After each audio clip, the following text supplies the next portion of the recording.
안녕하. 오늘은 경향신문 박순문 기자 나오셨습니다. 어서 오세요. 네, 안녕하세요. 두 번째 보니까 좀 더 반가운 것 같아요. 네, 그리고 더 편안하네요. 다행입니다. 네. 비 오는데 오기 좀 힘드시진 않으셨어요? 비가 많이 와서 근데 아직 도로 사정은 괜찮은데 좀 걱정은 되더라고요. 또 작년에 좀 피해들이 그렇죠. 있었잖아요. 맞아요. 예. 도로들 일부 좀 침수된다는 얘기도 있고 그래서 걱정은 좀 됩니다. 네. 지금 비가 보니까 막 팍 내렸다가 살짝 멈췄다가 네. 또 내렸다가 해서 약간 운빨이라는 생각이 좀 들긴 맞아요. 하더라고요. 나갈 때 저는 비교적 운이 좋았습니다. 네, 다행입니다. 좋은 하루 되셨으면 좋겠고요. 네. 지금 저희 조금 전 들어온 속보부터 먼저 살펴보겠는데요. 김기춘 전 대통령 비서실장 이게 무죄가 확정됐죠. 네. 이게 사실 세월호 참사 보고 당시에 이제 보고 시간 가지고 조작했다 이런 혐의였잖아요. 맞아요. 그때 이제 벌써 이제 10년이 다 돼가네요. 2014년 4월 16일이었죠. 그때 세월호 참사가 있고 나서 좀 쟁점 중에 하나가 대통령이 제대로 보고를 받았느냐. 그러니까 그런 것들이 좀 중요한 쟁점이었잖아요. 받았으면 언제 받았느냐. 이제 네. 보고 시점과 시간, 타이밍 이런 게 좀 쟁점이었어요. 그렇죠. 대응을 적시에 못했다라는 그런 지적이 있었으니까요. 네. 근데 이제 당시에 김기춘 비서실장이었는데 이제 국회에서 답변한거나 아니면 이제 보고서로 내는 내용들을 보면은요. 충분히 잘 인지를 하고 있었다 이런 취지가 하나 있고 그다음에 당시에 이제 청와대였죠. 그때는 뭐 2, 30분 단위로 보고를 해서 충분히 잘 숙지를 하고 있었다 이런 내용이 있었거든요. 네. 근데 이게 1심하고 2심에서는 이제 허위 보고였다. 그렇게 해가지고 허위 답변이었다라고 해서 유죄가 나왔었어요. 물론 이제 징역 1년에 집행유예 2년이었습니다. 근데 대법원이 이제 무죄 취지로 다시 돌려보냈거든요. 네. 그래서 이제 무죄가 나올 건 어느 정도 예정이 돼 있었는데 왜 무죄라고 봤느냐면은 일단 이제 김기춘 전 실장이 보고한 내용이 일정 근거가 있다라는 거예요. 당시 청와대에서 이제 보고했다라는 그런 내용을 근거로 하고 있고 그다음에 또 결정적으로 문제 삼았던 게 이 답변서 내용 중에 보면은 김기춘 전 실장이 대통령은 직접 대면 보고 받는 것 이상으로 상황을 파악하고 있었다. 그러니까 잘 파악하고 있었다라는 취지로 답을 했거든요. 네. 근데 이게 그냥 주관적인 의견이다 이렇게 법원은 본 겁니다. 그래서 이제 처벌할 정도는 아니라고 최종적으로 결론을 내린 겁니다. 네. 검찰의 상고 자체를 기각한 거죠. 이렇게 그렇죠. 되면 대법원이. 네. 네, 다음은 윤석열 대통령이 오늘 오전에 취임 후 첫 개각을 단행했습니다. 눈여겨볼 분들이 좀 있더라고요. 명단부터 잠깐 볼까요? 네, 이 전체를 다 읽어드리긴 좀 그렇고 장관급 2명하고 네. 그다음에 차관급 13명 인사를 했거든요. 네. 그러니까 장관급은 일단 통일부 장관, 이제 지명자라고 하면 될 것 같은데 김영호 성신여대 교수입니다. 네. 통일부 장관은 지금 권영세 장관이 이 총선에 출마하겠다라고 발표를 해버려가지고 의지가 굉장히 강하시더라고요. 네. 네. 그리고 사실 사표도 제가 듣기로는 한 석 달 전쯤에 냈다라고 들었거든요. 네. 그러니까 수리가 안 되고 상당 기간 있었던 거예요. 네. 그러니까 그러다가 이제 결국에는 방송에서 깜짝 출마 선언을 하면서 후임을 구하지 않을 수 없는 상황이 돼서 이제 후임 장관을 지명을 했고요. 네. 그다음에 국민권익위원장은 김홍일 전 부산고검장. 그러니까 이 자리도 장관급이거든요. 네, 검사 출신이고요. 네. 국민권익위원장은 네. 지금 이제 현직 바로 전에 했던 분이 전현희 위원장인데 네. 이제 민주당 인사잖아요. 그러다 보니까 이제 여권에서 사실 불만이 많았었죠. 그래서 바로 다음 인사를 정했고요. 네. 그다음에 이제 차관급 13명을 했는데 그중에 좀 주목되는 인물 이제 많이 아실 분들이 이 문체부 2차관의 장미란 교수, 네. 역도의 전설, 레전드. 네, 네. 역도 선수 출신을 또 임명을 했습니다. 네.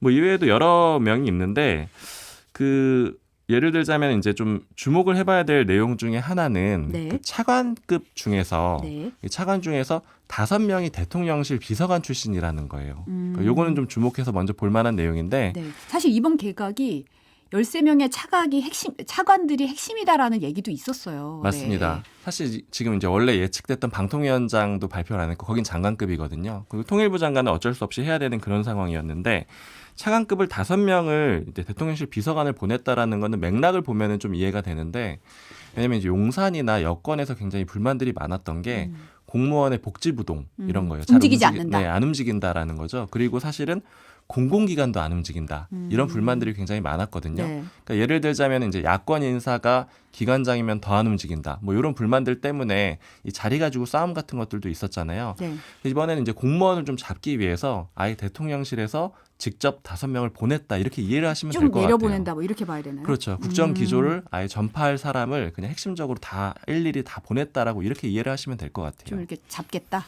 근데 차관을 보낸 거잖아요. 장관은 아니고. 그렇죠. 어떻게 보면 그게 인사청문회 때문이죠, 결국은. 그런 것도 있는데 사실 장관 맞습니다. 그러니까 인사청문회를 이렇게 대규모로 한다라는 건 어렵고요. 그런데 이제 아직은 그 조금 더 지켜봐야 되는 거는 이 장관 중에서 정치인 출신들 굉장히 많잖아요. 네. 그리고 수석들 중에서도 많고요. 네, 맞아요. 다 굉장히 나오고 싶어해요. 그러니까 출마를 너무너무 하고 싶어 하는데 총선을 앞두고. 네. 사실 권영세 장관을 좀 부러워하는 그런 상황이거든요. 네. 그러니까 왜냐하면 나머지 사람들이 못 나오고 있는 거는 결국에는 대통령의 의지가 있는 거거든요. 아직 움직일 수 없다. 그래서 그러니까 차관 인사를 먼저 해서 이 공무원들을 움직이는 것도 있는데 앞으로 장관 인사도 있을 수 있습니다. 근데 이제 그 시점은 조금 더 지켜봐야 될 것 같아요. 네. 이번에 사실 장관급 2명 중에 한 분이 사실은 통일부 장관에 이제 지명된 김영호 성신여대 교수.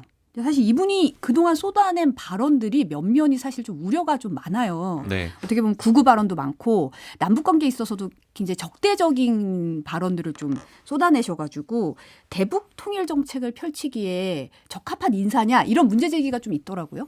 그러니까 이게 결국에는 좀 입장이 갈리는 것 같은데 사실 여권 입장에서는 굉장히 적합한 인물이라고 보는 거죠. 왜냐하면 사실은 이제 말씀하신 대로 좀 강경한 편이에요. 그러니까 대북 강경 정책을 계속 얘기를 해왔기 때문에 네. 이게 윤석열 대통령하고는 궤가 맞다라고 볼 수가 있겠죠. 윤 대통령이 지금 추진하는 입장하고 궤가 맞고 어떻게 보자면 권영세 장관보다 훨씬 더 강하다라고 볼 수 있거든요. 권영세 네. 장관은 오히려 좀 합리적이라고 이제 평가를 듣는 편이니까 네. 양쪽으로부터 다 고루 좀 인정을 받는 편인데 더 강한 사람을 내세웠다라는 거는 이제는 기존 기조를 더 강화시키겠다. 이제 이런 의지로 좀 해석을 할 수가 있을 것 같아요. 네.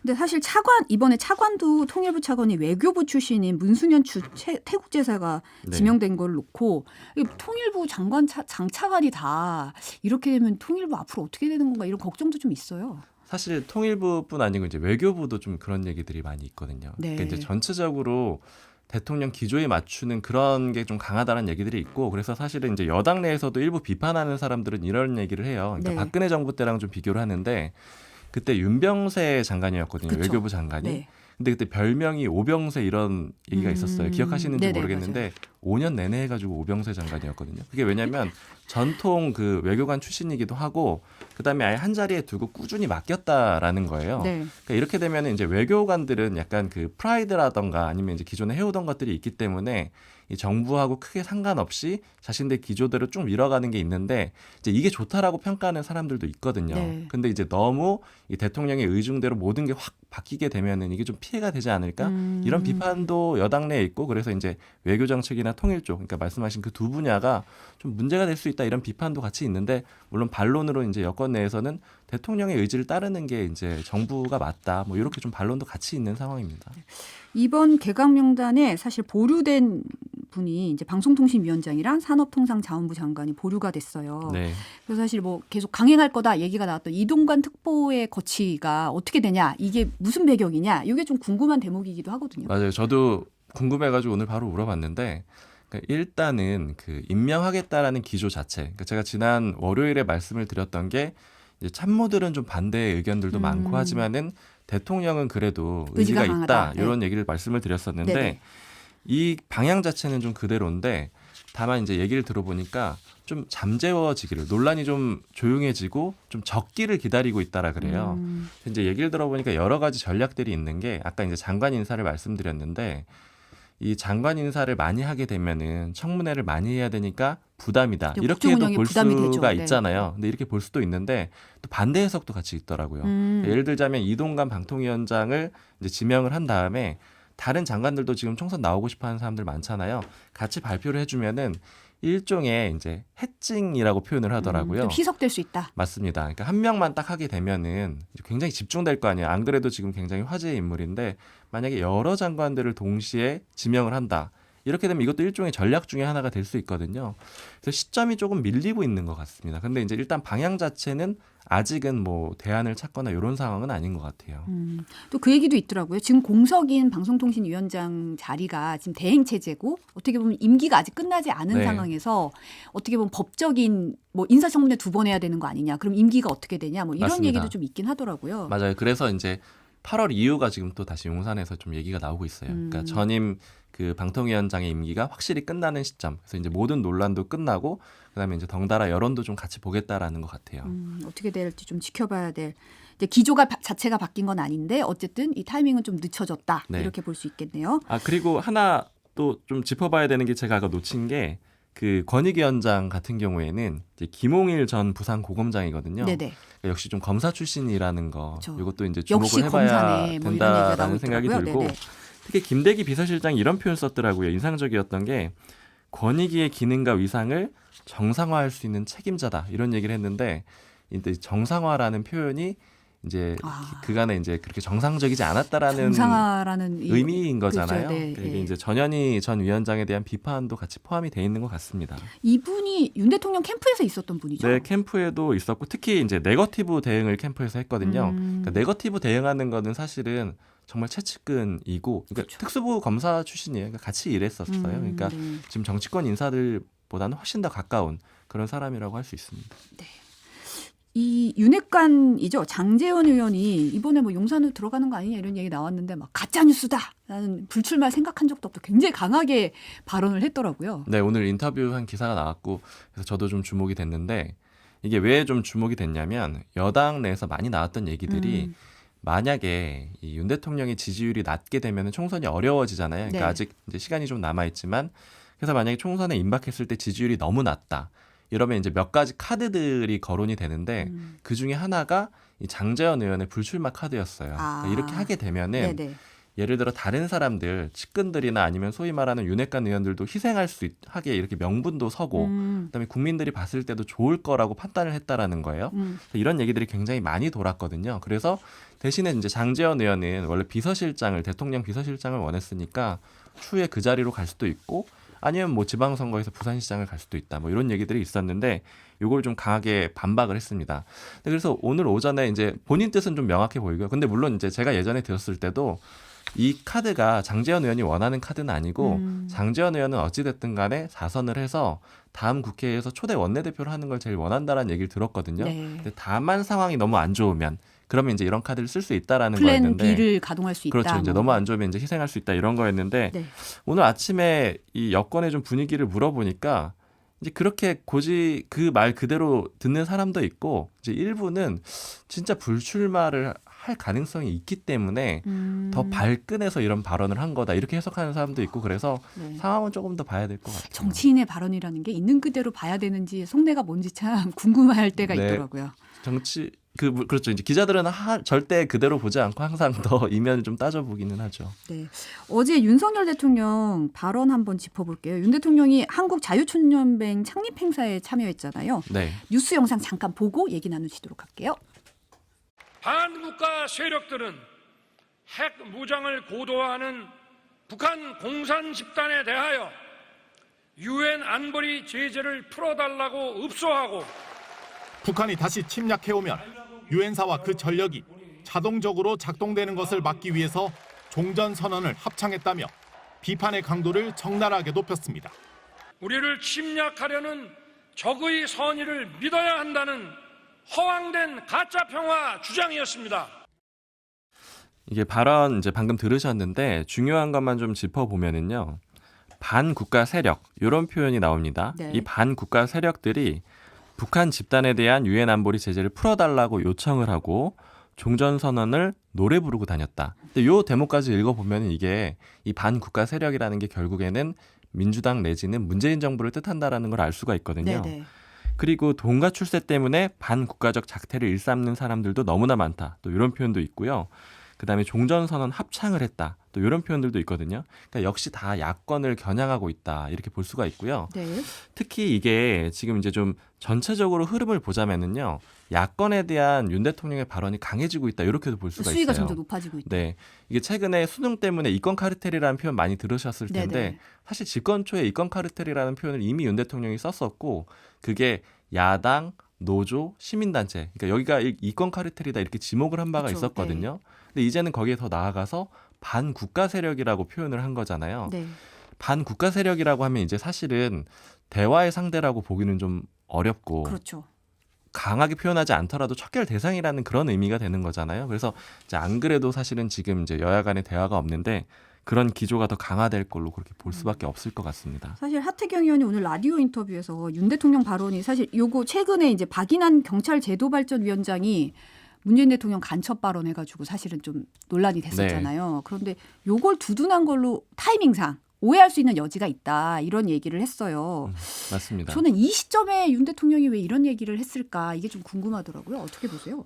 저도 사실은 이게 이제 단순하게 좀 보자면은 일종의 소위 말하는 반반 싸움 이런 거라고 이해가 됐거든요. 왜냐하면 네. 이제 지지층들은 강하게 결집을 시키고 상대 쪽은 좀 강하게 비판하고 이런 그림이라고 봤는데 근데 이제 여권에 좀 정무적인 판단을 물어봤더니 하는 얘기가 지금 윤 대통령이 기존에 순방 해외 일정이 굉장히 많았고 네. 앞으로도 또 예정이 돼 있다라는 거예요. 근데 여권에서 판단하기로는 이 해외 일정들이 지지율 추이에 나쁘지 않았다라고 보고 있습니다. 그러니까 뭐 파리 가서 이제 부산 엑스포 홍보하고 이런 것들도 국민들이 좋게 봤고 그래서 지지율이 높아졌다라고 보는데 윤 대통령이 비우는 시기가 곧 오게 될 텐데 네. 그때 굉장히 집중적인 공격을 받게 될 거라고 예측을 하고 있는 거예요. 뭐 예를 들자면 양대 노총이 윤 대통령 퇴진 운동을 하게 될 거고 그다음에 민주당은 후쿠시마 오염수 관련해서 계속해서 공세를 할 거고 근데 이제 그 전에 국내 정치를 좀 이렇게 좀 다잡고 그러니까 지지율 추이를 좀 이어가고 그래서 이제 예를 들어 공격이 왔을 때 대통령이 없더라도 그 기조를 좀 명확하게 하겠다 이런 지지층을 좀 의미가 다지는 발언이다. 맞습니다. 그래서 그런 의미가 있다 이런 해석들이 같이 있더라고요. 민주당 발언도 상당히 세더라고요. 민주당 뭐 어제도 굉장히 강하게 비판을 했고 오늘도 이제 공식 회의에서도 비판이 있었는데 일단 민주당의 권칠승 수석 대변인이 어제 이런 표현 썼어요. 윤 대통령님 극우 유튜브 채널 끊으십시오. 그러니까 좀 강하게 비판을 했고 그다음에 윤건영 의원 표현도 봐야 되는데 윤건영 네. 의원이 이제 문재인 정부 청와대에서 일했었잖아요. 거리의 꼴통보수가 하는 말은 대통령이 하는 말은 그러니까 두 개가 달라야 된다 이렇게 얘기를 했는데 이게 이제 우회적으로 윤 대통령 비판한 거고요. 또 태극기 부대의 시위 연설 수준이다 이런 표현도 썼습니다. 네. 그리고 박강원 원내대표도 오늘 공격을 했는데 이렇게 대통령이 인식을 하고 있으면은 국정 운영이 어려워질 수밖에 없다라고 했고요. 그리고 문재인 정부 청와대에서 일했던 민주당 의원들이 이제 잠시 뒤에요. 1시 40분에 기자회견 해가지고 또 비판도 할 예정입니다. 어떻게 보면 국민들은 좀 정치가 너무 갈등 국면이라기보다 갈등 부추기보다 좀 약간 대화와 타협하고 민생을 좀 집중했으면 좋겠다는 생각을 하실 텐데 좀 네. 앞으로 좀 봐야 될 것 같고요. 짧게 속보 하나 전해드리면 수원 냉장고 영화 시신 사건 수사 중인 경찰이 남편이 몰랐다고 했잖아요. 지금 피해 아기들의 친부를 피의자로 전환했다고 합니다. 오늘 여기까지 듣겠습니다. 네, 박순문 기자 감사합니다. 네, 감사합니다.